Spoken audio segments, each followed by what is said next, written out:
Aqui da mesa, da banca de avaliação, eu vou fazer alguns comentários aí, e você pode ter percebido que foi unânime aqui na banca em dizer que esses memoriais eles foram escritos com um fim, um objetivo fixo, e o Renato acabou de colocar uma palavra que é importantíssima aqui, tanto a Ana Letícia quanto o Edgar já vinham sinalizando que o memorial ele é uma coisa construída, não é plenamente o que o sujeito é, ok? Então você tem que trabalhar com essa, digamos assim, com essa, eu vou usar um termo que não tem nada, é dicionário, essa descontinuidade que há entre o memorial, que está escrito como documento, e o que a pessoa, o memorial em si de uma pessoa, se ela fosse escrever livremente, que certamente alguém for escrever o memorial livremente, não será nunca o memorial que foi para um concurso. Por isso a ideia da entrevista, eu acho que pode ser bem pensada por você. Então, isso aí é possível, você vai com cuidado depois pensar com vontade de eu conversar. Mas eu quero chamar a atenção numa coisa. Como eu conheço um pouco mais do seu trabalho e como a gente sabe, tanto eu quanto o Renato e quanto os alunos que já estão mais tempo conosco, sabem que os 5 memoriais que você vai analisar, todos os 5 são professores formados em licenciatura em matemática, etc, etc. Logo, nenhum é professor que ensina matemática na perspectiva de não ser formado em matemática. Então, você defina logo isso. Se você vai trabalhar com 5 memoriais, só vai dar conta disso, tem que mudar o título. É formadores de professores de matemática. Ou então, você precisa explicar se é os professores que atuam em tipos de licenciatura que não são plenos em matemática, entendeu? Cuidar um pouco disso, dependendo do público, do grupo que você vai analisar, que aí limpa um pouco o título. Isso tudo é processo, mas é só para não esquecer desse detalhe. A Ana Letícia destacou bem o que você está chamando de narrativa. Então é bom que no texto fique claro o que você está chamando de narrativa e por quê.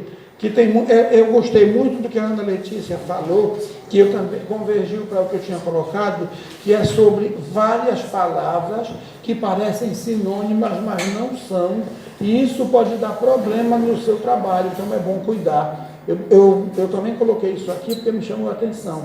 É bom dar uma olhada, a partir de agora, para já ir arrumando melhor, fazendo uma certa limpeza, para que não fique confuso. Outro detalhe é que tem muitas expressões que elas têm um significado um pouco específico na literatura dessa área de formação de professores, e você tem que cuidar disso para você deixar claro no seu texto do que é que você está tratando. A expressão desenvolvimento profissional e etc. Tem várias expressões que elas já estão, digamos assim, um pouco estabelecidas dentro da área de formação de professores. É bom você chamar, nem que seja numa nota de rodapé, para explicar a partir de que lugar você está tomando aquelas expressões. Senão, porque a gente tem uma tendência, eu digo a gente porque eu não vou me tirar fora do processo, eu tento exercitar para não fazer, mas a gente tem uma tendência a pegar uma expressão e vulgarizar como se ela fosse já do dicionário. E ela não é, ela tem um significado dentro da área que a gente está tratando, então a gente tem que esclarecer. Então você tem várias aqui que tem que cuidar. É só um alerta para fazer o teu trabalho, para quando alguém lê, já sabe de que lugar você está falando quando trata daquele termo. Ok? É isso. Elas estão sinalizadas. Eu tenho várias, eu sinalizei, eu fui marcando, mas eu posso depois comentar contigo. Então, tem uma outra coisa, isso é técnica, o Renato disse, eu não vou nem olhar para os teus objetivos, eu também concordo com ele, os objetivos não tem nada a ver com o que você está apresentando. Os seus objetivos, você fala de análise no seu trabalho, na apresentação aqui dentro, e você põe só identificar, eu acho que é porque ficou com a identidade na cabeça que botou identificar em tudo, tá certo? Então pensa, porque tu está fazendo a análise já começou a ensaiar, então não é só identificar, é mais do que isso. O teu trabalho faz mais do que isso. Eu gostei do avanço também, do primeiro seminário para cá, teve um avanço muito grande. Eu acho que o Edgar coloca sobre esse diálogo entre os teóricos e a empiria, para esse tipo de trabalho que tu pretende fazer, eu acho que é extremamente valioso criar o diálogo, porque você não tem condições de trabalhar, e se você já ficou encantada com a ideia da metanarrativa, a metanarrativa ela indica exatamente isso, se confunde os autores com os depoentes, os 5 memoriais, de modo que você cria um diálogo ampliado. Se você quiser destacar, você cria uma forma de destacar os episódios do memorial, do modelo de escrita e as referências citadas mais longas com outro tipo de fonte. Aí você pode até fazer essa diferença, se você quiser. Mas esse trabalho ele exige esse movimento, porque isso não é metanarrativa. Senão não é um trabalho próximo de pesquisa narrativa. Então, eu acho que esse tipo de trabalho ele exige que não tenha um capítulo específico teórico, porque senão você se perde lá para trás, com certeza. E a Ana chamou atenção, eu acho, sobre isso. Por que você escolheu só Marcelo? Não foi isso? Porque o Renato também, porque fica... Então, é bom tudo isso, você ir pensando no caminho. E o teu trabalho, ele está sinalizado, ele tem uma tendência a crescer cada vez mais. Mas agora, com o que a banca está te sugerindo, e tendo esse cuidado, refinando mais o texto e indicando por onde você quer. Eu, particularmente, já não aguento mais, isso é pessoal, porque todos nós passamos por um processo, essa ideia da identidade ser fluida, a nossa formação, ela faz isso. A gente tem uma tendência, e quando a gente trabalha em bases, eu falo isso lá, de botar aquele monte de citação de pedaço de autor, que não diz qual é a ideia central que o autor trata. Não é? Aí você bota os pedaços, assim, por exemplo, você pega, eu coloquei aqui, fragmentos de autores citados isoladamente não sustentam a escrita de um texto doutoral, ok? Porque você faz vários, a Ana comentou um pouco isso, eu vou chamar a atenção de novo. Você tem que trazer, a Naira tem que trazer a essência do trabalho de A, do trabalho de B, do trabalho de C, e essa essência vai começar a virar uma construção nova da Naira, que é o que o Edgar falou do Oliver Sacks aqui. Entendeu? Então, para evitar aquele negócio de uma citação que vem solta, que você pega do trabalho de alguém, pega a essência do todo e traz para comentar livremente e dialogar com as suas coisas já. Você constrói um texto totalmente pessoal, é uma sugestão. E aí eu coloquei aqui um pouco isso que você vai problematizando a partir daí. Acho que esses pontos todos vão dar para crescer o teu trabalho muito. Uma outra coisa que o Renato já colocou, eu vou puxar de novo, eu já falei também, você não pode perder de vista seus objetivos ao longo do texto todinho, porque fica parecendo que o objetivo colocou só para ilustrar, porque tem que ter, mas no decorrer do texto, parece que os teus objetivos passaram a ser outros, a gente já não sabe mais nem qual é. Então é bom você se lembrar deles, por isso que tem que repensar e lembrar. Se o que você está fazendo está indo numa direção de alcance dos seus objetivos e de responder a sua pergunta de pesquisa. Esse cuidado tem que ter sempre, todo tempo que você vai escrevendo, porque o seu trabalho só vai se ampliar, e isso é a única coisa que eu acho que no teu texto está confuso, e aqui na apresentação não está tanto, é que parece um pouco para mim que você ainda não tem total certeza de que tipo de questão você quer responder. Entendeu? Porque na hora, porque ainda fica meio, sabe? Parece criança quando está começando a dar os primeiros passos, que ela ainda fica meio assim que ainda está o teu texto. Tu tem que começar a fazer agora, já andar mais retinho a criança e sair correndo. Para fazer isso, tu precisas ter certeza, eu quero responder essas questões. Então, o tempo inteiro tu tens que olhar como é que eu estou respondendo essas questões ao longo do meu texto. Na hora que você fizer isso, o teu texto vai começar a ganhar, eu vou usar a palavra, identidade. Ele vai começar a ficar com a cara que tu estás querendo que ele fique. Ok? É o que eu acho, mas isso aí é normal, porque você ainda tem a qualificação, ainda tem um tempo. Ele vai andar bem, É só para não perder de vista esses aspectos, para o trabalho não ele ficar meio confuso. Tá? Eu acho que você está de parabéns também, concordo com o que foi dito aqui. você avançou muito, faz muito pouco, você fez no início do ano o seminário 1, não foi isso? Foi em julho. Em julho. Eu nem me lembro mais a data, mas foi no semestre. E você avançou muito de lá para cá. Eu sempre que eu conheci, eu peguei o texto do primeiro, peguei o texto do segundo. Avançou, e você, quanto mais exercício você fizer em cima das leituras e dos memoriais, você vai avançar muito. Então eu quero dizer que você está de parabéns. Ok? Esses seminários, eles são, eu entendo assim, reuniões de trabalho. Estamos todos aqui trabalhando, ajudando você a escrever o seu texto, sugerindo coisas, etc. Eu acho que você deveria ser assim. Eu sou editor de texto, de trabalho com tradução, eu zelo muito pela clareza da argumentação. Né? Eu fiquei curioso, uma curiosidade minha. Na tese, vamos supor que você já tenha feito tudo, que você está escrevendo a tese. O formato da tese tem que ter esses negócios aqui, justificativa. Não tem que ter. Não tem que ter. Sim ou não? Não, porque senão você pode começar assim. O objetivo desta tese é analisar memoriais acadêmicos, dizendo um negócio mais direto. Porque se começa esse negócio de justificativo, isso é coisa do formalismo acadêmico, do cartesianismo, e que acontece esse negócio todo, que às vezes não quer dizer nada. Eu começaria esse roteiro na página 23.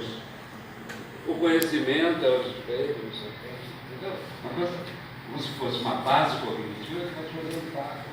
Tira esse negócio, por exemplo, de qualificação. E começa o objetivo desta tese é analisar não sei o que. Você cita aqui uma pessoa que eu respeito muito, que é a Teresa Bergami, que é a criatividade como destino. Acho que Teresa pode te ajudar muito nessa ampliação. Né? Porque se o memorial é uma escrita artificial, você tem que... Nem todo memorial é uma escrita artificial. Também tem isso. São dois tipos. Né? Tem memoriais que são uma escrita artificial do sujeito. Outros não são. Porque isso aí é um problema sério, né? Um problema sério. Por exemplo, eu quando fiz meu memorial de concurso professor titular, era um memorial artificial, era o meu percurso acadêmico, como se o sujeito não existisse lá. Esse Edgar aqui não existisse. Quando eu escrevi o meu livro, o Conexões da Vida, a base era o memorial. Eu disse, meu Deus, esse Edgar aqui não existe, esse Edgar aqui é o Edgar da academia. Mas tem outras possibilidades. E aí eu fui compondo o texto a partir disso. O Mohan sempre diz, juntar, dialogizar a vida com as ideias. Mostrar que essa dialogia de vida e ideias, ela não é normativa, ela anda ao sabor da história, ao sabor das vivências subjetivas. Mas a articulação de vida e ideias é fundamental. Ela não pode ser separada. Às vezes os memoriais são artificiais, porque são só as ideias, como se o sujeito de carne e osso não existisse. Nesse livrinho da Teresa, A Criatividade como Destino, você pode encontrar pistas preciosas sobre isso. E eu acho que você, por exemplo, o Mohan tem um texto que se chama Meus Demônios, que é um tipo de memorial, vamos dizer assim, onde o sujeito, Edgar, meu xará, entra junto com as ideias que Edgar defendeu ao curso da vida, entendeu? Porque senão, esclarecer isso, que há memoriais de cunho artificial, que não dizem só do caráter objetivo da produção acadêmica, não sei o que, e não se dá conta que ali o sujeito de carne e osso está produzindo aquilo que tem as suas falhas, as suas desordens, os seus problemas, as suas dúvidas, as suas incertezas. Né? Esclarecer isso. E começar direto. O objetivo desta tese é analisar, tornar o texto mais sedutor. Porque esse negócio aqui é um saco. Né? Eu, cada vez mais, gosto menos desse tipo de coisa. Eu sei que é cânone na academia. justificativa, procedimento, não sei o que, não sei o que. Mas se você começa direto, o objetivo dessa tese não sei o que, você vai ter uma tese muito importante. Né? Só para complementar. Bom, só no meio do diálogo a gente vai se lembrando de outras coisas. Com respeito à estrutura, concordo plenamente com o professor Edgard. Eu me lembro que quando eu li o texto, a primeira pergunta que eu fiz para a Naira é: essa estrutura que tem que ter? É assim que tem que começar, assim que começam as teses aqui, como os textos dos memoriais, que também assim, não achei sentido, sem colocar primeiro qual é a problemática, tentar justificá-la, é uma coisa que fica muito difícil para o leitor que está de fora. Então, revisar a estrutura eu acho muito uma coisa necessária, né? Como começar. O mesmo em relação com os objetivos, por exemplo, específicos, às vezes você pode começar o teu próprio texto falando sobre o objetivo geral, mas às vezes eu costumo falar com os meus orientandos, os objetivos, se você vai colocar objetivos específicos, os objetivos específicos costumam estar já redatados, escritos, utilizando já uma perspectiva teórica, já usam as palavras então, se você coloca identidade, a palavra identidade já está cheia da perspectiva do Bauman, da perspectiva de quem seja que você escolha. Então, às vezes, é até melhor pospor a apresentação dos objetivos específicos para, não sei se você vai ou não colocar não sei se será um capítulo teórico ou alguma coisa que fale sobre desde onde você vai analisar seu problema, né? Chame como você quiser. Talvez seja necessário pospor a introdução desses objetivos específicos, se é que vai colocar, para depois dessa introdução, porque aí fica mais fácil para o leitor, né? Em relação com a tua narrativa, o memorial que você escreveu, uma coisa que eu fiquei pensando depois de lê-la é que parece uma narrativa. Eu pensei até que ponto a Naira quis se arriscar nesse texto, em que sentido? Esse texto também é uma narrativa escrita para uma determinada audiência, né? E eu fiquei com a sensação de que essa era uma história que não tinha conflito. Assim, é a história da Naira e foi como que, ai, que linda que é a vida da Naira, porque parece que tudo flui assim, sem...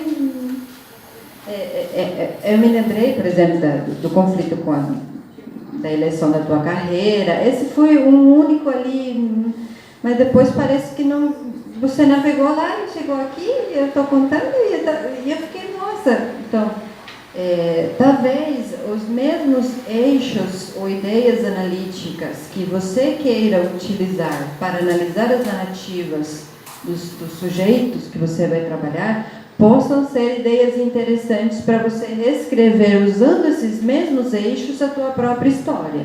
Talvez poderia ser uma maneira de avançar. Estou chamando de eixo, não sei como você vai chamar, né? Não faço ideia de... E, de novo, a gente fica entrampado, que é um problema que eu também enfrento. Quando as pessoas falam ou escrevem, sempre estão se dirigindo a alguém, e essa fala ou essa escrita, de alguma maneira, vai reificar naquele momento o que essa pessoa quer falar sobre ele mesmo para essas pessoas. Então, a fluidez da identidade, às vezes os mecanismos que temos para aceder a essa fluidez são momentos nos quais os sujeitos justamente é como se, não sei, se tirasse uma foto ou fechasse e falasse, bom, nesse momento eu tenho que escrever esse memorial e esse é o que eu vou escrever para essas pessoas agora. Pum. Amanhã eu vou escrever outra coisa, escreveria outra coisa. Então, nessa fluidez da identidade, às vezes nossos dados, a possibilidade de aceder a essa fluidez são momentos pontuais, né? E a gente tem que trabalhar nessa tensão de alguma maneira. E sempre considerando a audiência, porque a gente também comentou bastante sobre a possibilidade de fazer entrevista. Eu acho que é uma coisa bem interessante para você, a possibilidade de elaborar uma entrevista a partir dos memoriais, talvez pegando certos episódios, né? Falar, bom, mas talvez até episódios onde certas coisas sejam passadas muito por cima para, sabe, falar, não, mas aqui você colocou em 2 palavras isso, como que foi, talvez isso possa ajudar. Mas, de novo, a gente precisa saber que o que as pessoas irão falar delas mesmas será o que elas querem falar para você. Assim como o que eles colocaram no memorial foi o que eles escolheram falar para a banca, o que eles vão falar na entrevista é o que eles escolhem falar para você, conhecendo você. Então, tem essa dimensão dialógica, quando a gente trabalha com identidade, que a gente não consegue fugir dessa ideia de que a identidade também pode ser que circule nesse processo de dialogar com o próprio pesquisador e com a própria banca, por exemplo, nesse caso. Então, são também coisas para ficar pensando, né, de como trabalhar isso.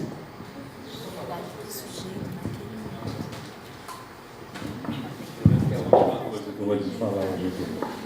Porque, à medida que a coisa vai avançando, eu fico sempre pensando na pesquisa da Fiocruz. Eu acho que seria importante, por exemplo, nessa pesquisa, nessa entrevista do Alexandre, você tem 11 episódios. Você só analisou esse aí, até agora. Das 130 páginas, eu elenquei 11. Mas foi, mas teoricamente, ainda faltam 4 memoriais. Sim, foi só de um memorial. Então, sabe o que a gente faz na Fiocruz? A gente faz assim. Como é parecido, mesmo que chame indutor perceptivo, a gente faz assim, a gente seleciona os indutores, não interpreta e constrói um pequeno texto, no seu caso, dos episódios. Porque você fala, episódio 1, daí você começa a reflexão, você começa a analisar. A análise talvez seja post-facto, depois. Construa um bloco, um arquivo, só com os episódios, sem a preocupação de você dizer, a condição de Alexandre é assim, assado. Você faz um arquivo só com os episódios. E medite sobre eles. Entendeu? Como se fosse uma novela, um conto, um texto de um romance ao qual você voltará sempre para descobrir novas conexões. Né? No caso, por exemplo, do Oliver Sacks, todos os livros dele, a bibliografia é imensa, são narrativas dos pacientes dos hospitais onde ele trabalhava. Daí, o establishment médico detestou o Sacks por causa disso, porque o paciente, os hospitais, nunca é ouvido nas análises médicas. Então, aqui é relato de paciente. Esse talvez seja o livro mais filosófico dele. Mas os outros todos, O Homem que Confundiu a Mulher com o Sapel, Alucinações Musicais, são pacientes acometidos de problemas psiquiátricos e de síndromes orgânicas e psíquicas seríssimas. Então, eles narram isso. Então, eu acho que o Sacks faz isso. Ele seleciona as narrativas e você constrói, faça num arquivo, sem a interpretação, e leia isso 1 vez, 2 vezes, 3 vezes, 4 vezes, 5 vezes, 6 vezes, 7 vezes. E daí, talvez, surja o insight para você fazer a entrevista com os memorialistas, se for o caso, né? Para ver o que seleciona. Porque quando você seleciona o episódio, você está destacando o que você, enquanto sujeito da enunciação, percebeu de mais significativo. O que fica mais cartesiano, vamos dizer, é quando você começa a analisar. Parece que o Alexandre, não sei o que.